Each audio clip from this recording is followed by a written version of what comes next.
Vishen. Welcome to the Dream Big podcast. Hi, Eva. It's a real honor to be here.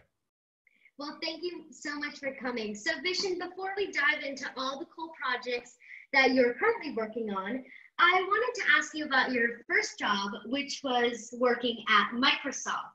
So that was a dream job for your parents, but not exactly like a dream job for you. So can you share how long you lasted at Microsoft? I lasted at Microsoft for 11 weeks. You're bringing back some painful memories, Eva. Well, that's exactly what we're trying to teach our young dreamers from an early age, that you don't really need to be a lawyer, doctor, or engineer to be successful. If that's what you want to do, then great. But in order to be happy, you need to do something that you're passionate about, right? Exactly. Right. One of the concepts that you talk about a lot is actually the culture scape. What your particular society tells you that you should think about education, relationships, and spirituality. So you grew up in Malaysia, where they had very strict idea about what education should look like. So I know that you were traveling in your adult years around the world and visiting different places and countries. So can you share what culturescape means and what living in so many different countries has taught you? Absolutely. Well, first, let me ask you this. What would you say is the age of your audience? Because I want to make sure that my answer resonates with that age group. I would say about 5 on, like maybe even 6 on. Yeah. 6 years old? Really? Yeah. Oh. And then all the way, like from 6 years old to like, I don't know, then on, just like right. Well, this is what I learned. Okay. And this is how, because my daughter is 6 going on 7. Her name is Eve, just like you. And in fact, she's born in Estonia, and she comes from her heritage is so mixed. She's a little bit Finnish, a little bit Estonian, a little bit Polish, half Indian because of me. And in some of her cultures, her name is actually Eva. And in some cultures, it's Eve. And in some cultures, it's Evie. So I just wanted to share that. And my son is called Hayden. My son is 11. Now, I travel a lot with my kids. And one of the things I teach them is that culture is beautiful. Culture is unique. There are so many different versions and ideas about what is right and what is wrong, and what is God and what is spirituality all around the world. And nothing is wrong and nothing is right. So at a very early age, I taught Hayden the difference between absolute truth and relative truth. So let me give you an example. What am I holding up in my hand over here? An hourglass. It's an hourglass, right? If you show this to anyone in any culture, most people are going to say this is an hourglass. This is absolute truth. We know what this is. It's a device that measures time through the falling of sand. It's an hourglass. What is this?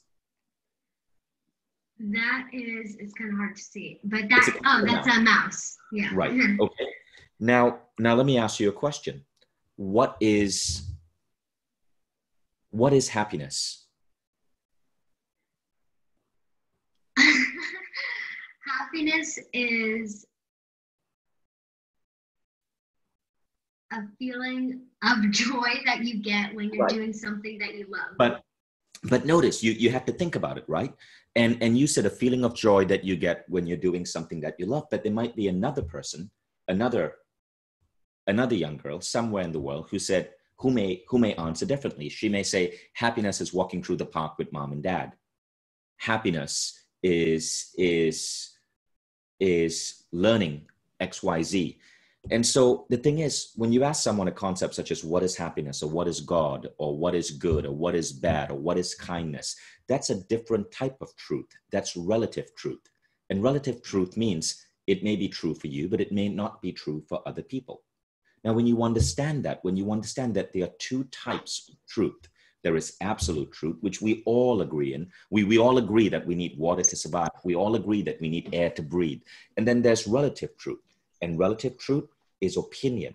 When you understand that, you start being able to go through cultures all around the world and look at things and go, you know, I like that. I think that's going to appeal to me, or I don't know if I like that, but I respect your right to like that. But at the same time, when you understand absolute versus relative truth, you can also do the same thing with your parents. So obviously, your parents are going to give you good advice. Your parents may say, drink 5 cups of water a day to stay healthy, get some exercise. That's absolute truth. We know that scientifically. We know exercise is healthy, drinking water is healthy, eating vegetables is healthy. Absolute truth. But there's also relative truth. Now, can you think of examples of relative truth that your parents may put in you or may tell you? Well, I guess maybe making your, I'm just thinking of one, I'm thinking like making your bed will bring you happiness or something. Exactly. That's a form of relative truth, right? That's a form of relative truth. Another form of relative truth is like growing up in a Hindu family.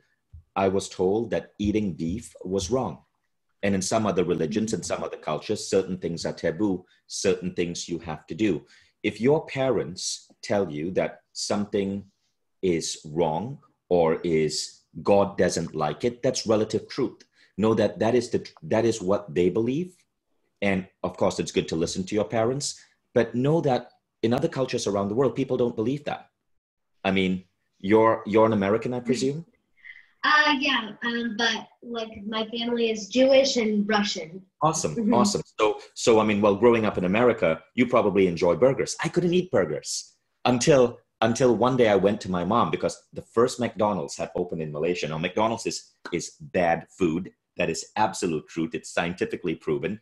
But back then, when I grew up in a small little country, in a small little town, and a McDonald's opened, I really wanted to taste a burger.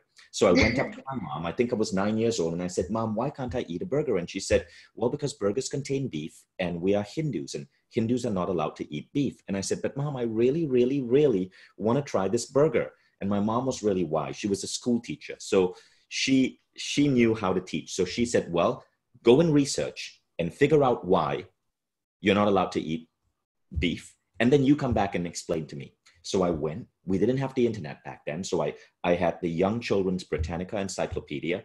I did some research. I studied the history of India. I studied the history of where my culture came from. And I concluded on my own that the reason why Hindus don't eat beef is not because it is wrong in the eyes of God. That's just a form of cultural mythology, but because cows were very useful animals. Cows were like family pets, right? Like, can you imagine eating a dog or a cat? No, cows were like family pets. They provided milk. They plowed the field. They had these big, beautiful eyes. I remember literally telling my mom, "Cows have such big, beautiful eyes. That's why our ancestors didn't eat them."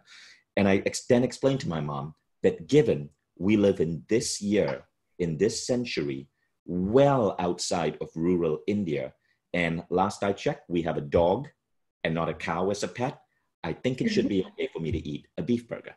And my mom said yes. And so at 9 years old, I got to taste my first burger, my first beef burger. But you see, Wow. my mom was teaching me a lesson. She was teaching me the concept of relative truth. Yes, she didn't eat beef. That was her choice, and I respect that choice. I would never force my mom to eat beef. She still doesn't. But she gave me permission to question and decide my own relative truth. Now, that is true for so many aspects of life.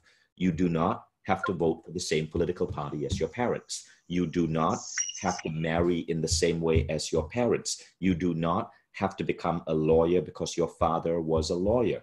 You should decide your own truth of how you want to experience the world respectfully while listening to your parents, understanding the history, the backstory, not condemning them or saying that someone is stupid or wrong, respecting them and understanding that we all get to choose our relative truth. Wow, that's amazing. It's kind of like with the pandemic, some people think, oh, I can survive without going to the mall, or oh, I will not survive if I can't go to the mall, or I will not order my food through an app, or I will order my food through an app and stay safe. But like you can do that without a pandemic and still question everything and think about the relative truth. But when it comes to when it comes to something such as a pandemic, there's a different element that comes into play, right? When we are facing something such as a pandemic, we got to understand that we're all in this together. For example, if someone gets sick, let's say there's a boy in your school who gets sick and he decides, my relative truth is it's all okay, herd immunity is fine, I'm going to go to school anyway, and he goes and he infects other children. Is that right? No, it is not, because it is affecting other people. Exactly. It's affecting other people. Now, when it comes to something such as a pandemic, when it comes to rules within a country, we have to create some form of cultural agreement, which means that we have to create a form of truth, which is agreed upon by all people, because we have to cooperate. For example, if you're working within a company, there are certain rules in the company. In my company, there is a rule that says that we dress reasonably well. You can wear a t-shirt, but you can't walk in the company in flip-flops and your underwear, right? Everyone agrees on that. And so there has to be certain agreed upon truths for society to function, and we must respect that. Now, the question is, how do we know which of these truths are sensible and which of these truths are dangerous? Because remember, if you go back in history, there are tyrants, there are dictators, even in the world today, who create really awful truths and expect everyone to follow them. Now, in this scenario, I believe the best people to listen to are the doctors and the scientists, because science creates, the scientists, the engineers, the doctors, they are constantly establishing what is true. So, for example, if scientists say that wearing a mask is going to reduce odds of transmission by X amount, and it is reasonably true, then we should wear a mask, right? You cannot walk into a grocery store and say, my freedom, I'm not going to wear a mask, because you could infect someone else. So you must, when it comes to group societal truth, it's very important to listen to scientists. Now, I'm specifying scientists, not politicians, not the president, because as we have seen, politicians and presidents and leaders can say some pretty dumb things, right? And so you must listen to scientists, because the way science works is that anything, before it becomes absolute truth, a lot of different people across the entire planet have to test it and validate it and agree upon it. And so that is another nuance to what I'm teaching. That's amazing. And I totally agree.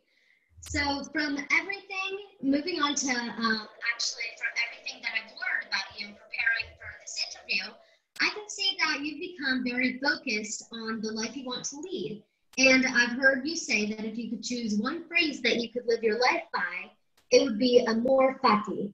Now, can you share what amor fati means and why it's such an important aspect in your life?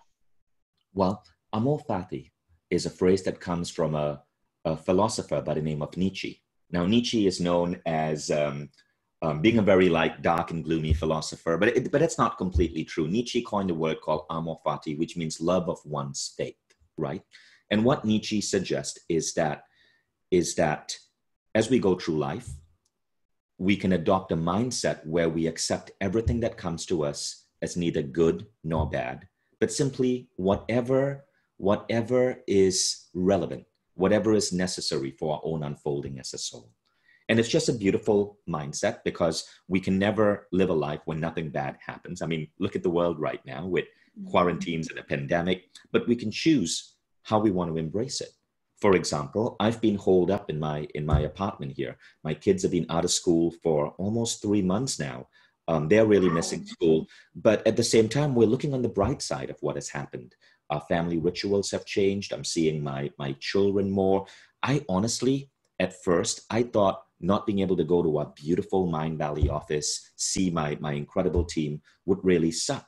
But now I'm accepting my fate, and I'm actually loving my experience right now. I've changed my perspective. I'm enjoying working from home. I'm enjoying making myself a cup of coffee every morning rather than buying it from the cafe. I'm enjoying my daughter bursting into my office to share with me her thoughts at random and seeing my children more. And that's really what Amor Fati means. If I could choose to go through the last 3 months again, would I choose to go through what I'm going through now with quarantine? And interestingly, the answer for me is yes, because I've seen so much beauty and learning in what I've experienced. I would choose it again. Now, Amor Fati simply means you would choose your entire life again. Wow, that's amazing. And you can only achieve Amor Fati if you and have such a magnificent life if you're working on yourself and if you're trying to be the best version of yourself. So you give all the credit to your epic life that you're living, to becoming obsessed with personal growth and learning principles such as self-belief, being an optimist, and getting outside of your comfort zone and gratitude. And Right. I know that kids and adults often get overwhelmed by this concept of personal growth, but can you share how just 20 minutes a day could change the course of your life forever? Absolutely. So everything you learn in school is important, and it's going to help you become a better, smarter person. So, for example, and good schools teach you things outside just history books and math and geography books. Good schools are updating their curriculum all the time, so you learn skills that can matter in the real world. For example, my son is currently learning coding on w3schools.com. He's learning Java. And in his school, there's an amazing class on identifying the difference between news and opinion, and which is really cool because they're teaching kids to identify absolute truth and relative truth. But school is limited in some ways. In many schools around the world, personal growth education has still not fully taken hold. Now, what I mean by personal growth education is education that has to do with your well-being, teaching you how to take care of your body, how to take care of your mind, how to take care of your emotions, your feelings, how to set goals for yourself, how to connect with other people as a friend, in a relationship, maybe even as a family. And so all of these different modalities will slowly come to schools. They're not there yet. When I was a teenager, when I was 14, I was teaching myself these modalities by reading lots of books that my father got me. This book, for example, is literally a book that my father bought for himself. It's really, really, really old. And this one was published in 1981. 1981. So this is a long time ago. It's almost 4 decades ago. But I read this book cover to cover. It's called The Law of Success by Napoleon Hill. And this book really, really, really helped me change my perspective. So books like these may sound, when you read this book, it changes your life. Now, this is just one really amazing book. I read it when I was probably 15. You can see back then the book was just $3.50, right? Wow. It was such a different era, but it was books like these that helped really help me succeed in life. If I was just in school and I hadn't read books like that and The Law of Success, I don't think I would be the person I am today. Yeah, I totally agree, because if you just focus on, I mean, school's amazing, but if you just focus about what you're learning in school and never go above that, above and beyond, and learn more from different aspects in your life, then, I mean, you probably won't get as much knowledge as you could have known, right? Exactly. And schools are good. Like, I'm never saying that, schools are outdated or anything. Schools are good, but you got to understand, schooling is a huge, huge, endeavor. And it takes a while to update curriculums. It takes a while to upgrade classrooms. And the governments are doing, most governments are doing the best they can to support teachers, to upgrade classrooms. It takes a while for the change to happen. But what you can do is, while you're in this giant institution, which is designed to benefit you, knowing that it has to change slowly, you should go and seek your outside opportunities to learn and grow as well. Just like my son's school isn't teaching kids programming. because, it's difficult. It's hard for a school to just bring that in. So he's going on w3schools.com, W, the number 3, and he's teaching himself Java, and it's completely free. Wow, that's amazing.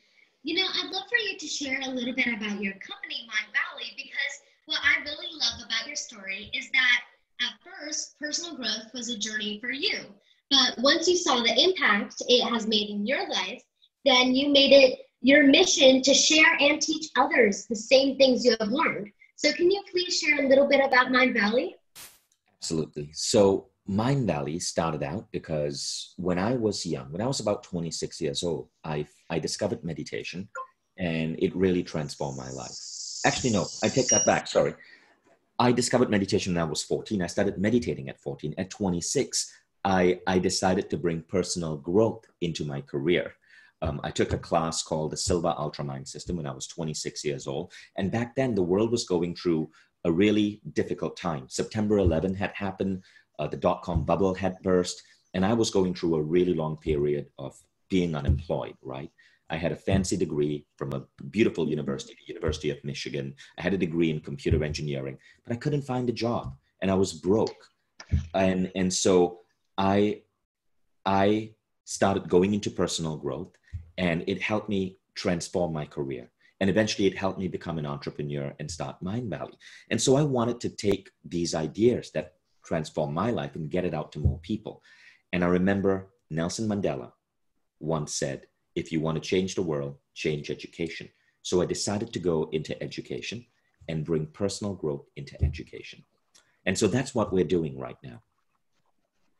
Amazing. And I'm kind of doing the same thing with my big dreamers. We started a Dream Big Academy. And I actually think that your kids would actually really love this. And it's basically just personal growth for kids. And it builds an extra confidence. And it's really amazing. But Mindvalley is super cool. So actually, speaking of a younger audience, I know that Mindvalley actually has been starting something called Be Extraordinary for Teens, and it's available now. So can you share a little bit about that program? Absolutely. So this is a program that I created with a teacher. So Mindvalley loves supporting teachers. So, and I know that the way I teach may not always be suitable for a teenager. So I brought in an incredible teacher. Her name is Jamia. And Jamia is actually a TED Fellow for teaching. So she is a remarkable educator. And so collaborating with Jamia, we took one of my more advanced programs and we turned it into a 10-day program for teenagers.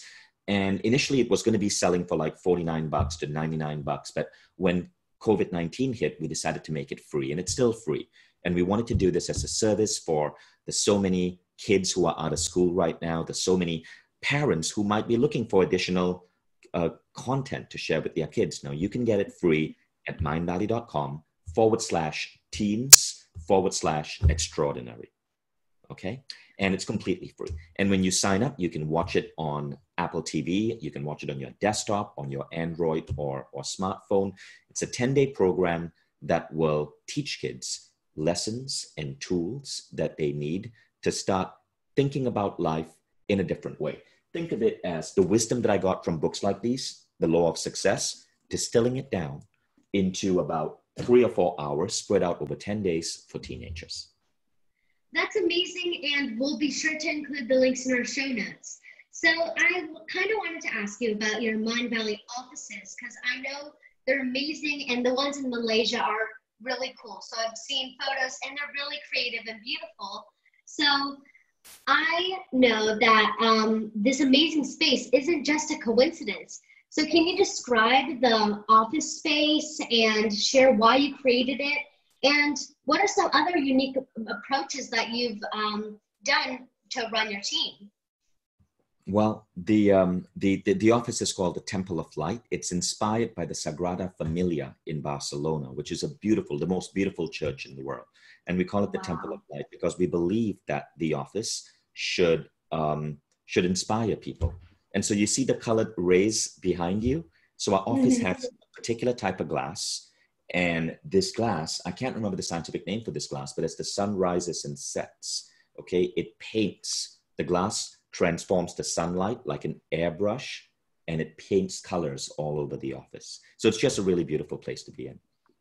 Wow, that's amazing. And I know that you definitely need a big team to do that. And I heard that you have over 300 people on the Mindvalley team. And Simon Sinek actually taught me that the best leaders are able to communicate their why and have the team get excited. So I definitely know that these office spaces are amazing, and I would love to go to work there every single day in these amazing office spaces, because that would definitely get me pumped up to go work there. Absolutely, Ava. Well, right now, because of quarantine, we've allowed remote work.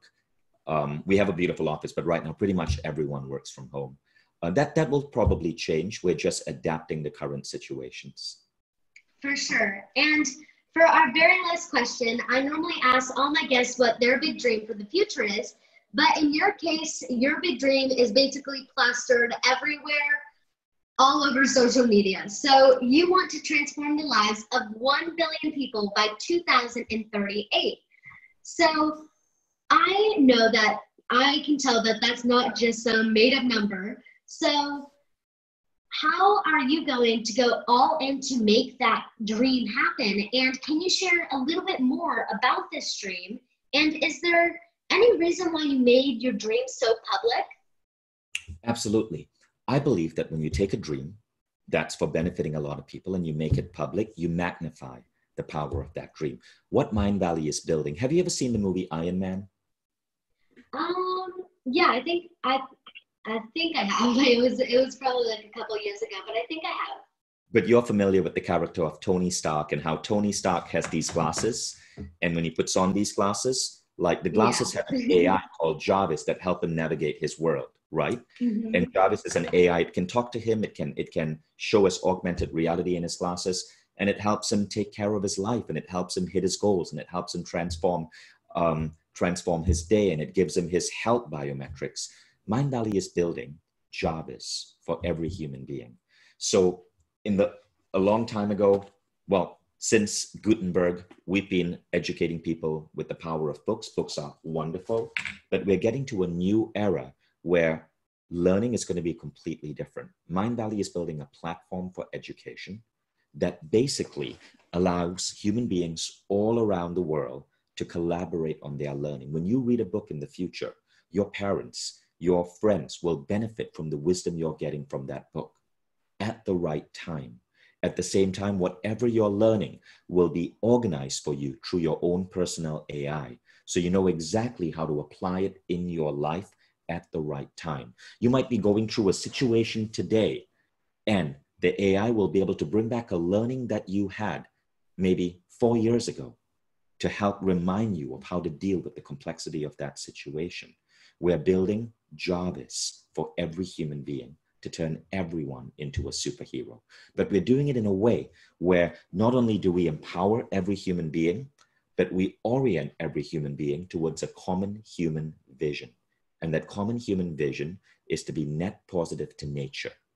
What I mean by that is that as a species, for every year human beings are on planet Earth, the plants, the trees, the forests, the animals, the waters, the rivers, the ocean becomes healthier and healthier and healthier.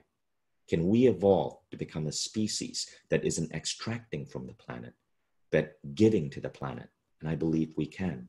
So what we are seeking to do is build the world's biggest, most powerful education platform, bring all collective human learning into this platform, but orient this towards one vision of unity, and that is making our species net positive to nature. So when you grow up, you will never have to worry about global warming. You will never have to worry about species going extinct. You will never have to worry about war or dictatorship.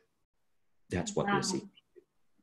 That is really amazing. And I can see that you're well on your way. So we will definitely post the links to Mindvalley and Be Extraordinary for Teens in our show notes. Do you have any final words of wisdom for our young big dreamers? Well, always be learning. That would be my words of wisdom. Always make sure that you're learning, you're growing, and you're practicing. your personal growth. For sure. For sure. Big dreamers, you heard it. Always keep learning. Thank you so much, Vishen, for coming to the Dream Big podcast. It was really an honor to have you here. Thank you. Take care. Bye. Bye.